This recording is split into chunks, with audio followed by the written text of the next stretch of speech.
बगलामुखी बगलामुखी पीताम्बरधारि बगलामुखी बगलामुखी बगलामुखी पीताम्बरधारि बगलामुखी बगलामुखी देवी बगलामुखी।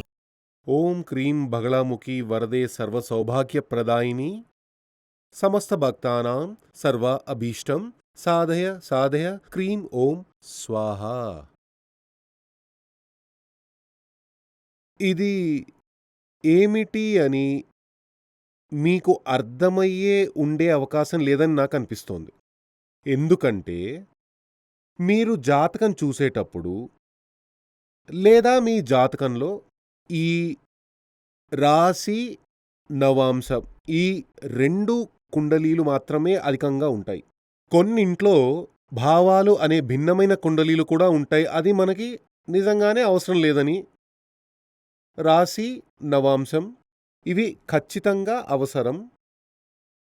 వాటి తర్వాత వీటిని అష్టవర్గం అని పిలుస్తారు. అష్టవర్గం అని అష్టక వర్గం అని దీనిని చెప్పవచ్చు.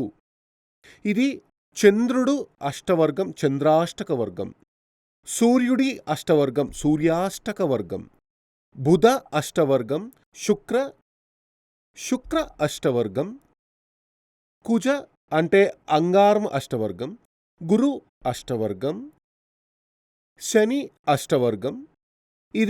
ఇవన్నీ చేరినది సర్వ అష్టవర్గం అని అంటారు. ఇందులో రాహువు కేతువు అనే గ్రహాలకు అష్టవర్గం లేదు. వాటికి వచ్చి కుజుడు శనికి ఉన్న వాటిని ఈక్వల్ అనుకోవచ్చు. ఆ విధంగా అవసరమైతే మనం క్యాల్కులేషన్ చేయవచ్చు. అయినప్పటికీ సాధారణంగా అష్టవర్గంలో రాహు కుజుడు రాహు కేతు ఈ 2 గ్రహాలకి వీటిని షాడో ప్లానెట్స్ అంటారు. కాబట్టి వాటికి అష్టవర్గం చూసే పరిస్థితి లేదు. ఈ అష్టవర్గం ఎందుకు చూస్తారంటే ముఖ్యంగా మన గోచార ఫలానికి దీనిని తప్పకుండా మనం ఫాలో చేసి తీరాలి. ఇప్పుడు మీరు డైలీ ఫలాలు చూస్తారు కదా, ఈ టీవీలో వస్తుంది, ఈ టీవీలో వీక్లీలో వస్తూ ఉంటుంది వార ఫలం అని చెబుతుంటారు. టీవీలో కూడా కొంతమంది చెబుతారు వారఫలం అని. మీరది ఫాలో చేస్తే దానికి మీ జీవితానికి సంబంధమే ఉండదు. చాలా రేర్గా కొన్ని జరుగుతుందే తప్ప అక్కడ చెప్పేదానికి మీ జీవితానికి సంబంధమే ఉండదు. దానికి కారణం ఏమిటంటే ఈ ఒక్క గ్రహానికి ఈ చంద్రుడు సూర్యుడు బుధుడు శుక్రుడు కుజుడు గురుడు శని ఈ విధంగా చెప్పబడిన ఈ 7 గ్రహాలకి ఒక్కో రాశి మీద ఏ స్థాయిలో పట్టు ఉందని తెలియకుండా దాని ఫలం చెబితే కరెక్టే కాదు కదా. అదేమిటంటే ఇక్కడ గ్రహాల పేర్లు రాసి ఉన్నాయి కదా, రాశిలో నవాంశంలో చూడొచ్చు. కానీ ఇక్కడ మాత్రం డాట్స్ నంబర్లు మాత్రమే వేసి ఉన్నాయి. అష్టవర్గంలో నంబర్ మాత్రమే దీనికి పాయింట్లు అని చెబుతారు. బిందువులు అనుకోండి, డాట్స్ అని అనుకోవచ్చు. ఆ విధంగా మీరు అనుకోవచ్చు. ఇక్కడ దీనికి అర్థం ఏమిటంటే ఒక్కో గ్రహానికి అంటే రాసుల్లో ఏ మేరకు హోల్డ్ ఉంది, ఏ స్థాయిలో స్వాధీనం ఉంది అంటే ఇన్ఫ్లుయెన్స్ అని అర్థం. అది ఉందని తెలిసే విధంగా చెప్పేదే ఇది. అది తెలియకుండా గ్రహ మార్పు జరిగినప్పుడు ఫలం చెబితే కరెక్ట్గానే ఉండదు. ఇప్పుడు గురు సంచారం రానుంది. చాలామంది గురు సంచారం గురించి చాలా భయంకరంగా చెబుతున్నారు. నిన్న విన్నాను, ఒక ఆయన చెప్పాడు, ఇదిక్కడ ఈ వ్యక్తి హస్త నక్షత్రంలో పుట్టాడు. హస్త నక్షత్రంలో అంటే కన్యరాశి. ఇప్పుడు మేషంలో ఉన్న గురువు వృషభంలోకి వెళ్ళనుంది, 9వ స్థానంలోకి వెళ్ళనుంది. అప్పుడు ఆయన చెప్పాడు కన్యరాశి వారికి అతి భయంకరంగానే ఉంటుంది. గురు సంచారం 9వ స్థానంలో భాగ్యస్థానంలోకి వస్తుంది, గంభీరంగా ఉంటుంది, అలా ఇలా అని చెప్పారు. కానీ ఈ జాతక ప్రకారం కన్యా రాశి వ్యక్తులందరికీ ఇలా ఏమీ లేదు. ఈ ప్లానెటరీ పొజిషన్ అంటే ఈ పాయింట్లు అన్నీ కన్యా రాశుల వారికి అలా అనుకోకూడదు. మీది కన్యా రాశి అయినప్పటికీ మీ అష్టక వర్గంలో మార్పు ఉంటుంది. అది ఒక్కో జాతకానికి బేస్ చేసుకుని ఉంటుంది. కాబట్టి ఈ జాతకానికి సంబంధించినంత వరకు ఈయనది కన్యా రాశి. నిన్న ఒక జ్యోతిష్కుడు చెప్పాడు. కన్యా రాశి వారికి గురు సంచారం అతి భయంకరంగా ఉంటుంది. అలా ఏదేదో చెప్పాడు. కానీ ఈ జాతకానికి సంబంధించినంత వరకు ఈయనకి గురువు ఇది కన్యా రాశి. అక్కడ నుండి 9వ స్థానం 1, 2, 3, 4, 5, 6, 7, 8, 9వ స్థానంలో 4 పాయింట్లు మాత్రమే ఉన్నాయి. 8వ స్థానంలో 4 పాయింట్లు మాత్రమే ఉన్నాయి. కాబట్టి ఈ 8వ స్థానంలో గురువు ఉన్నప్పుడు చాలా భయంకరమైన దోషం అని ఆయన చెప్పారు. అదే ఫలితమే 9వ స్థానంలోకి వచ్చేటప్పుడు ఉంటుంది. ఎందుకంటే అక్కడ కూడా పాయింట్లు 4 ఉన్నాయి. పాయింట్లు 5 కానీ అంతకు మించి గాని ఉంటే మాత్రం శుభ ఫలితాలు లభిస్తాయి. 4 కానీ అంతకంటే తక్కువ గాని ఉంటే దోషాలు సంభవిస్తాయి. 4 పాయింట్లుంటే పెద్దగా శుభాలుండవు, పెద్దగా దోషాలు ఉండవు. దానికంటే కింద 3, 2, 1 అనే విధంగా ఉంటే, ఒక పాయింట్ మాత్రమే ఉంటే అతి భయంకరమైన కష్టాలు, నష్టాలు కలుగుతాయి. 1, 2, 3 లాంటి వాటికి. కాబట్టి ఇక్కడ చూస్తే ఇక్కడ ఆ గురువు మార్పు ఈయనకి సంబంధించిన ఈయనకి జీవితంలో ఏమీ జరగపోయేది లేదు. అదే విధంగా ఈయన విషయంలో ఇప్పుడు అంటే కన్యా రాశి వ్యక్తి. ఈ కన్యా రాశి వ్యక్తికి శని మార్పు జరగబోతోంది కదా! ఇప్పుడే ఒక శని మారింది. కానీ అది ఏ శని అని తెలియదు. అంటే శని రాశి మారిపోయి జనవరిలో మారిపోయింది. 2021లో శని మారిపోయి కుంభానికి వచ్చేసింది. ఇప్పుడు పోయిన డిసెంబర్లో ఒక శని మారింది. కానీ అది ఏ శని అని తెలియదు. కుంభానికి మళ్ళీ వచ్చేసిందని చెబుతున్నారు. సరే, దాని గురించి మరో రోజు మాట్లాడుకుందాం. ఇక్కడ చూస్తే ఇప్పుడు ఈ జాతకంలో అప్పుడు ఈ శనికి ముందు ఇప్పుడు కుంభంలో ఉందన్నారు కదా! ఆల్రెడీ కుంభంలోనే శని ఉంది పోయిన జనవరిలో నుండి. ఇప్పుడు మళ్ళీ జనవరిలో నుండి కుంభంలో ఉన్న శని మళ్ళీ కుంభంలోనికి వచ్చేసిందని చెబుతున్నారు. చెప్పాలంటే పాత ప్రకారం, కొత్త ప్రకారం శని కుంభంలోనే ఉంది. శని కుంభంలో ఉంటే కన్యా రాశి వ్యక్తికి ఇది కన్య, తుల, వృశ్చికం, ధనుస్సు, మకరం, కుంభం అంటే 1, 2, 3, 4, 5, 6. 6వ స్థానంలో శని ఉంటే శని 3, 6, 11లో ఉంటే గోచార ఫలం అతి గంభీరంగా ఉంటుంది. ఆ విధంగా అందరూ చెబుతారు. కానీ నేను చెప్పలేదు. ఆ విధంగా అందరూ చెబుతారు. దైవ సంబంధం గ్రంథంలోనే అలాగే రాసుంది. కానీ ఈయనకి శని చూడండి, ఆ 6వ స్థానంలో 3 పాయింట్లే ఉన్నాయి.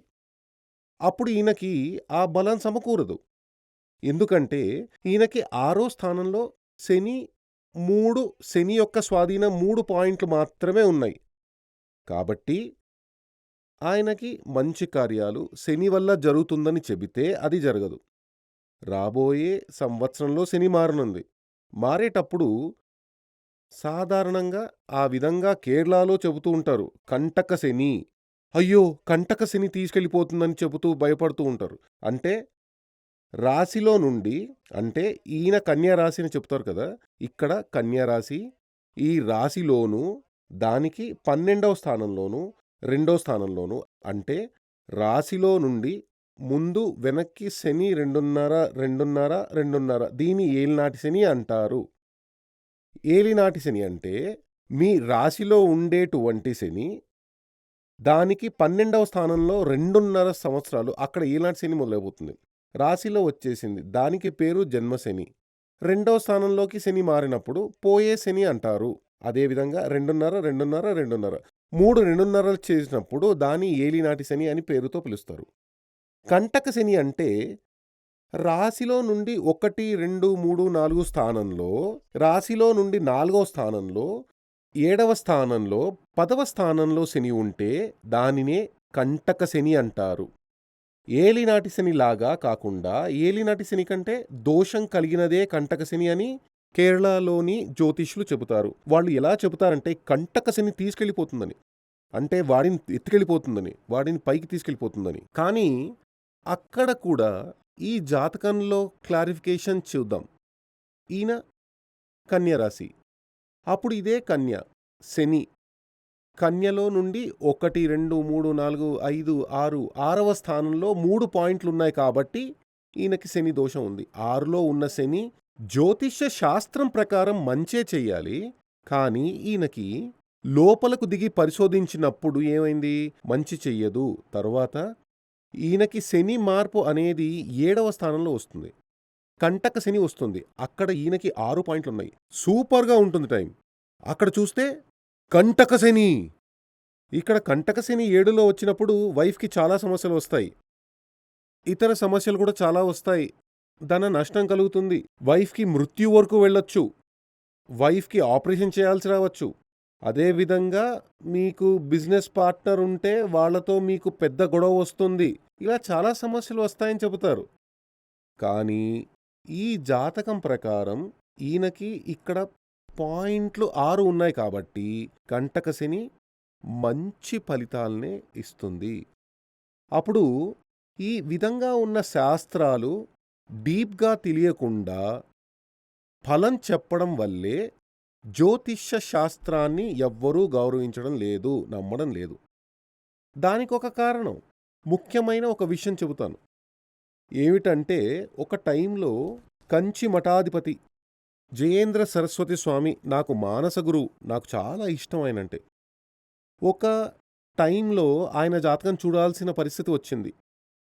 అప్పుడు నేను చెప్పాను, స్వామి మీకు చెప్పడానికి కొంచెం సంకోచంగా ఉంది. మీ జాతకం ప్రకారం మీకు 3 సంవత్సరాల తర్వాత ఆ టైంలో ఆయనకి గురువు మార్పు రానుంది. 3 ఏళ్ల తరువాత ఆ గురువు మార్పు సమయంలో మీకు గురువు మారేటప్పుడు జైలు వాసం రానున్నది. మీ జాతకంలో అలాగే ఉంది. పెద్దాయన పెద్ద పెద్దగా నవ్వేశారు. ఆ మఠమే బిత్తరపోయేలా. నాకు జైలు వాసమా? అక్కడున్న అందర్నీ పిలిచి చెప్పారు. నంబూదిరి ఏమన్నారో తెలుసా? అన్నారు. ఆ తర్వాత దాని గురించి చాలాసార్లు పెద్దాయనకి దగ్గర వెళ్ళినప్పుడల్లా ఈ విషయం చెప్పేవాణ్ణి. అలాగే లెటర్ రాసి పంపేవాణ్ణి. ఇండియా టుడేలో కూడా ఒక కాలంలో రాశాను. దాన్ని చూసి కొంతమంది వచ్చి నాతో గొడవ చేశారు. దానికి కారణం ఏంటంటే ఈ అష్టక వర్గం లెక్కించి చెప్పడం వల్లే. ప్లస్ ప్రశ్న కూడా పెట్టి చూశాను.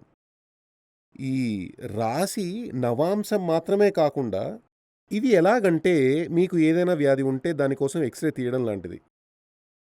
మన యొక్క జీవితంలో ఒక ఎక్స్‌రే, ఒక వ్యాధి ఉంది, హాస్పిటల్ వెళ్ళాం, ఒక ఎక్స్‌రే తీశారు. ఇది స్కాన్ చేయడం లాంటిది. CT scan. టోటల్‌గా బాడీని స్కాన్ చేయడం. అప్పుడు మన లైఫ్ సంబంధించిన స్కానింగ్ ఇందులో జరుగుతుంది. ఖచ్చితంగా చాలా చక్కటి ఫ్యూచర్ గురించి మనకి బాగా తెలుస్తుంది. కాబట్టి ఈ విధంగా శాస్త్రం చదివిన ఆచార్యుల వద్దకే మీరు వెళ్ళాలి. అప్పుడే మీకు ఒక క్లారిటీ వస్తుంది.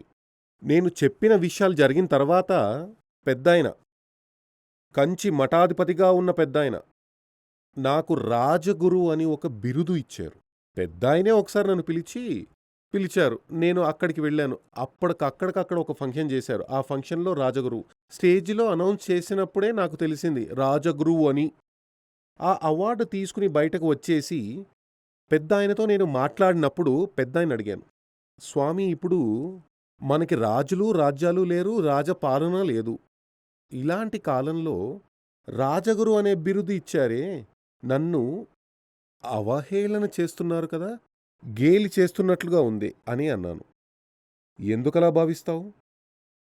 నువ్వు నా జాతకం చూసి నాకు జైలు వాసం కలుగుతుందని చెప్పిన తరువాత ఇండియాలో ఉన్న పెద్ద పెద్ద నాకు తెలిసిన జ్యోతిష్యులందరికీ చూపించాను. 15 మందికి చూపించాను. ఎవ్వరూ అది చెప్పలేదు. నువ్వొక్కడివే చెప్పావు. అప్పుడు గురువుల్లో నువ్వు రాజువి. ఆ భావనే నా మనసులోకి వచ్చింది. ఆ ఆలోచనతోనే నేను ఈ బిరుదు ఇచ్చాను అని అన్నారు. అప్పుడు అది చెప్పేలా చేసింది ఏమిటంటే, నేను పెద్దాయన జాతకం చూసి ఆ మాట గట్టిగా చెప్పేలా చేసింది ఏమిటంటే, నేను ఈ అష్టవర్గం చూడడం వల్లే. ఇదివరకే ఒక వీడియోలో రాహుల్ గాంధీ జాతకం గురించి చెప్పాను. అందులోనూ అష్టవర్గం చూసి, అష్టమంగళ ప్రశ్న పెట్టి చూసి, ఆ తర్వాత మాత్రమే ఆ సోనియా గాంధీకి, ఆయనకి సంబంధించిన అందరికీ ఆ లెటర్ రాసి పంపాను. కాబట్టి ఊరికే ఒక జాతకం చూసేసి ఏదో ఒకటి రాసి పంపడం కాదు. మీరు ఈ గురు సంచారం, శని సంచారం లాంటి పుస్తకాలు చూస్తారు కదా, అవి కొన్ని చదివి చూడండి. జరిగిన 5 సంవత్సరాలుగా ఇక్కడ సూర్యమంగళంలో 60 మంది పనిచేస్తున్నారు. అందులో బాగా చదివి జ్ఞానం కలిగిన పురోహితులున్నారు. ఆఫీస్ స్టాఫ్ ఉన్నారు. వాళ్లతో నేను 5 సంవత్సరాల ముందే చెప్పాను, ఈ బుక్ తీసి చదవండి. చదివి ఒక పరిశోధన చెయ్యండి. అవన్నీ జరుగుతున్నాయో లేదో ఒక నోట్ రాసి నాకివ్వండి. కానీ ఒక్కో సంవత్సరంలో ఆ గురు సంచారం ముగిసేటప్పుడు, శని సంచారం 2.5 ఏళ్ళు ముగిసేటప్పుడు అందులో చెప్పినట్లుగా ఏం జరగలేదు అని చెప్పేవారు. అదేవిధంగా ఇక్కడికి వచ్చిన చాలామంది 25 ఏళ్లకు పైగా పర్మనెంట్గా ఇక్కడికే వచ్చి చాలామంది ఉన్నారు. వాళ్లతో చెబుతూ ఉంటాను, టైం ఉంటే రోజూ కొంచెం ఆస్ట్రాలజీ చూడండి. చూస్తే దాని గురించి కొంచెం రీసెర్చ్ చేసి చెప్పండి. వాళ్ళెవ్వరికీ అది కరెక్ట్గానే వచ్చేది కాదు. ఏదో ఒక మోస్తరుగా, అంటే చిలుక జోస్యం వాళ్ళు చెబుతారు కదా, పెట్టెలో ఒక చిలుకను తీసుకొచ్చి చెయ్యి చూసి చెబుతారు కదా, అతడు 10 మందిని చూసినా ఒకే విషయాన్ని చెబుతాడు. ఎందుకంటే అతనికి అదే తెలుసు. కొందరు వాళ్ళు కరెక్ట్గా చెప్పారని చెబుతారు, కొందరు ఏదో చెప్పారులే అని అంటారు. కొన్ని విషయాలు కరెక్ట్గానే ఉంటాయి అని చెబుతారు. అదేవిధంగా ఈ వారఫలమనేది కరెక్టుగా మనల్ని గురించి, అంటే మీ యొక్క ఎక్స్‌రే తీసి మీకు మాత్రమే చెప్పాలి అంటే ఈ మెథడ్ మాత్రమే యూజ్ చేయాలి. ఇందులో మరో విషయం కూడా ఉంది. గోచార ఫలం, వేద ఫలం, అంటే గోచార స్థానం, వేదస్థానం అనే 2 విషయాలు కూడా ఉన్నాయి. అవి తర్వాత ఒక వీడియోలో ఆ జాతకాన్ని రాసేసి మీకు వివరంగా చెబుతాను. ఇవన్నీ ఫాలో చేసి చదవండి. కొంచెం జ్ఞానం తెచ్చుకోండి, సంపాదించుకోండి. ఇవన్నీ చదివారంటే ఎందుకలా అని మరొక వీడియోలో చెబుతాను. మీకు రాహుకాలం మీరు క్యాలెండర్లో చూస్తారు కదా, మీరు ఈరోజు రాహుకాలం ఎన్ని గంటలకని అడగడానికి ఓ జ్యోతిష్యుడికి దగ్గర వెళ్తారా? లేదు. అందులో చూస్తే తెలుస్తుంది కదా. అదేవిధంగా మీ జీవితంలో మంచిదా చెడ్డదా జరగపోయేది, ఈరోజు ఏం జరుగుతుంది, ఇలాంటి విషయాలన్నీ మనమే తెలుసుకోవచ్చు. దానికి ఇది కొంచెం చదివితే చాలు. దీంతో పాటు ఒక చార్ట్ మీ దగ్గర, మీ యొక్క జాతకం ఆధారితమైనది. ఇది కాదు, ఇది ఒక మినిస్టర్ జాతకం, పేరు చెప్పడం లేదు. కాబట్టి ఈయన యొక్క అష్టక వర్గమే ఇది. మీ జాతకానికి వేరొక విధంగా ఉంటుంది. కాబట్టి ఒక్కొక్కరికి ఒక్కొక్క అష్టక వర్గం తీసి లామినేషన్ చేసి అందుబాటులో ఉంచుకుంటే మీకు మీ ఫ్యూచర్ గురించి ఇతరులను అడగకుండానే కరెక్ట్గా గ్రహించవచ్చు, తెలుసుకోవచ్చు. జగన్మాత బగళాముఖి అనుగ్రహంతో మీకు ఆయురారోగ్య సౌఖ్యసిద్ధి లభించాలని ఆశీర్వాదం చేస్తున్నాను. శ్రీ సూర్యమంగళం అద్వైత వేద విద్యాపీఠంలో తాంత్రిక పూజల్లో సిద్ధహస్తులైన ఎందరో ఆచార్యులు అమావాస్య, పౌర్ణమి రోజుల్లో ప్రత్యేక యాగాలు నిర్వహిస్తారు. ఈ యాగాల్లో పాల్గొనడం ద్వారా తల్లి శ్రీ బగళాముఖీదేవి అనుగ్రహం వల్ల సర్వదోషాలూ పోయి సకల సౌభాగ్యాలు మనకు కలుగుతాయి. శ్రీ సూర్యమంగళం అద్వైత వేద విద్యాపీఠం జ్యోతిష్యం, ప్రశ్నలు, వాస్తు, తాంత్రిక పూజలు మరియు వేదయాగాలు నిర్వహిస్తారు. సంప్రదించవలసిన నంబర్ 7305442299 7305442299. చెన్నై, కోయంబత్తూర్, బెంగళూరు, హైదరాబాద్, విజయవాడ, ఢిల్లీ, ముంబై, తిరునల్వేలి, టెక్సాస్.